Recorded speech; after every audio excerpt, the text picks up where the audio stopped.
Jericho Rosales, special mention sa speech ni Janine sa natanggap na award.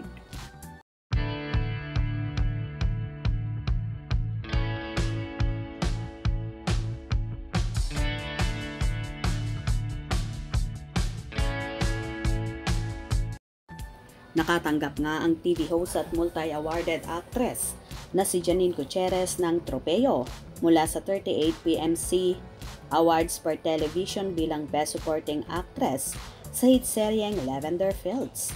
Taos-puso nga ang naging pasasalamat ng dalaga sa pamunuan ng Dreamscape Entertainment sa namayapang head na si Deo Entrinal at ganun din sa kanyang namayapang manager na si Leo Dominguez. Inilahad din ng dalaga ang matyagang pagtuturo sa kanya ng Dreamscape kung kaya narating niya kung anong meron siya ngayon.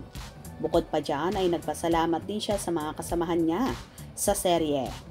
Katulad nina Jody Santa Maria, Julina Magdangal, Maricel Soriano, Edo Manzano, at lalong higit sa kanyang nobyo at gumaganap na asawa sa seryeng Lavender Fields na si Jericho Rosales bilang si Tyrone De Vera at sa iba pang mga kasamahan. Nagbunga nga ang husay ni Janine sa pag-arte kung saan very proud ang lahat sa kanya, lalong higit ang kanyang nobyo na si Echo. Nagpasalamat din ang dalaga sa lahat ng nanood at tumangkilik sa mga ginagawa nila ng aktor. Para sa role na ito, maraming salamat kay Sir Deo kasi siya po talaga yung nagbigay sa akin ito.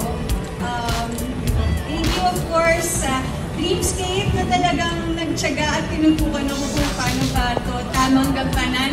Thank you Ate Jody, Ate Jolens, Inay Maria, Echo, and Tito Edu at syempre sa lahat po ng patuloy na sumusuporta sa mga programa ng ABS-CBN. Maraming Malaman sa tabi ni Janine ang nobyo dahil kasalukuyan ngang nasa probinsya para sa shooting ng movie ni Echo ang Quezon, kung saan gaganap nga siya bilang si dating Pangulong Manuel L. Quezon.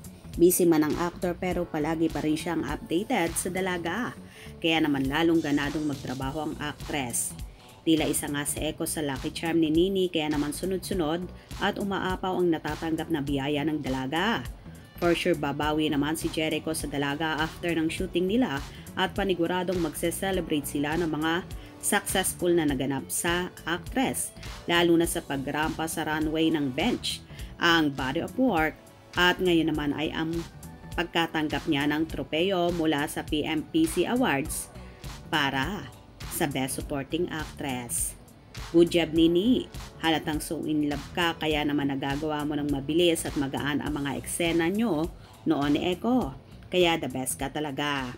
Anyway, abang-abang tayo sa mga magaganap pa sa Echo ni na after nga ng shooting ng ginagawang pelikula ni Echo ay raragasana sila sa taping naman ng second serye nilang The Accused, kung saan inaabangan na rin ng lahat.